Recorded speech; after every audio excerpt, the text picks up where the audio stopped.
my name is Tamara. I'm the co-founder and CEO of Liberty Society, a fashion social brand that empowers refugee women. I was also a Miss Indonesia East Java last year, and right after going back from school at the States, I started this company when I was 21 years old. So we empower refugee women through the upskilling opportunities, loving community, and also access to the market. So women who aren't previously able to get a job, we are giving them trainings on how to make the job.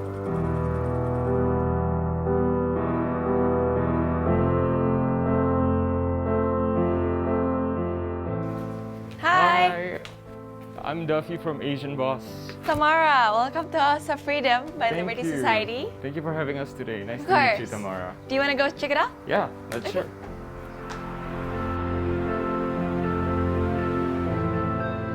We heard that there's something special about your brand, and we were curious to find out about it. Can you please tell us what is Liberty Society? Yes, Liberty Society is a fashion brand that aims to inspire wearers by the stories that we craft, the makers behind the product, and the causes that we support. We started after my journey at Miss Indonesia, and then I asked my other missus, we call it, do you want to use fashion for a greater cause? And then since then, we have partnered with a lot of different organizations. So one day I came to a learning center, and I met a refugee for the first time from Sudan. She came here because she was persecuted back home. Her husband wanted to put her in jail because she converted religion. I've never heard of those stories before, coming in from a very secluded, comfortable background here in Indonesia, in Jakarta. It touched me so much. I never really saw what slavery looks like. When you hear someone talk to you and they say, my life is like prison and I'm like a slave here for years, it's not a distant idea of a movie that I watch. It's actually the very lives of the people that I meet every single day. So from that, the personal motivation comes when I was in middle school. I was bullied and not feeling that I have voice to voice out for people around me. So when I see the lives of these refugees and I say they don't have a voice here, what we're trying to do is change that and give them a platform for them to share their story, a story of hope, I would say, and a story of love. And may I ask, why fashion? Fashion is the great equalizer because everyone needs fashion and have fashion. Indonesia is very blessed to be one of the largest fashion exporter and producer of cotton and so forth in the world. So it's sort of act as an easy entryway for these women to be able to get their income from.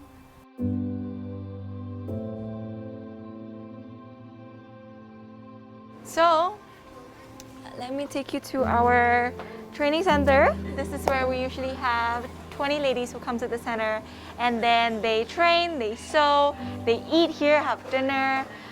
Here we have the machines where we usually make the neck part of the t-shirts. Okay. T-shirt, shirt, or jumpsuit. It looks like a very busy day today. Yes, it's always a busy day at the center. We have some of our product display, everything from shirts to t-shirt. This comes from natural fibers, so tencel, bamboo, everything that takes less water to make. I do want to show you, for example, this is an order that we made for a customer, oversized t-shirt. And the ladies does everything from cutting the t-shirt into the printing as well, inside here as well, into sewing it. How long does the lady usually work per day here? They work normally from 1 because they have kids to take care of. For example, here we have Jabir. Hi, Jabir. We always have kids sometimes here in the center just because they like to play or they hang out with their parents. Nah, Davi, jadi kita lagi training buat cutting. We are training them how to cut the fabric. So these are, for example, it's for the sleeve part. That part is for the neck part. And then we're making a long dress. So we have an order with a customer. And one of the skills that they haven't yet learned is how to make a dress. So some of these ladies are just training again and growing their skills to make a dress. This is Soraya. Soraya is one of the seamstress here. She already have a lot of experience from her country before. Bisa bahasa Indonesia ya? Ya, bisa. Sudah berapa lama tinggal di Indonesia? Saya udah 7 tahun. 7 tahun. Iya. Makanya bahasa Indonesianya lancar ya? Iya, alhamdulillah. Udah berapa lama menjahit? Saya kan dari waktu dulu tinggal di Iran. Terus saya 7 tahun udah jahit. Biasanya bikin apa aja? Biasanya t-shirt. T-shirt. Ya. Hari ini lagi bikin Ya, hari ini kita bikin yang dress buat wanita. dress yang di Iran, bedanya apa? Dress yang di Iran kan beda itu, Iran kan Muslim semuanya kan. Pasti itu ada pakai hijab, tapi itu dressnya beda kan.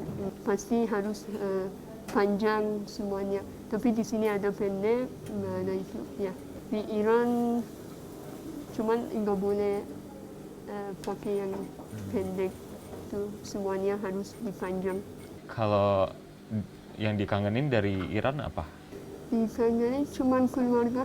Keluarganya. Ya, keluarga saya lagi di Iran. Makanannya sama tempat mainnya, cuman di Iran ada banyak tempat mainan. Ya.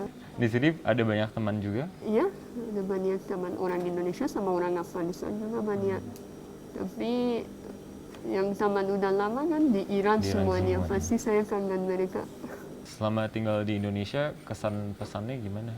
Pasti saya senang, aku udah cari yang teman orang Indonesia, mereka semuanya baik-baik. Si Tamara juga udah salam kenal, dia juga baik. Pasti saya senang.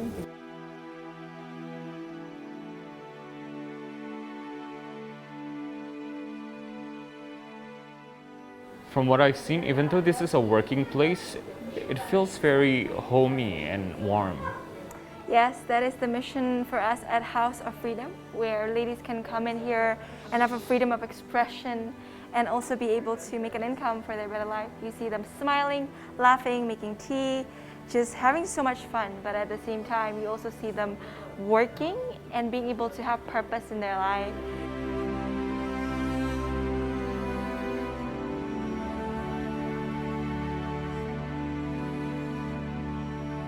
What is the perceptions of Indonesian towards refugee? Indonesians are scared. They're scared because they look different, they speak different, and they come from countries where mostly persecution and war happens. They look at it at the news, but what they often forget is that these people are different from the people who are the attackers themselves. That's why these refugees are fleeing here in the first place. But often people make such close association of those two people groups, and they end up seeing these refugees who are here to be dangerous. They're stealing jobs away, they steal, they kill people here, whereas those never happened before. How many refugees are living in Indonesia at the moment, and where do they come from? There's 14,000 refugees, 7,000 is in Jakarta and surrounding areas. Mostly they come from Middle Eastern countries or war-torn countries from Africa. I would say extremist religious groups that persecute them. A lot of them know someone that have been killed or is in threat to be killed. Our refugees are mostly also, they graduate master's degree, for example. They have bachelor's degree in engineering, and then they come here not being able to make work or do anything, all because of the persecution that happens in their home country.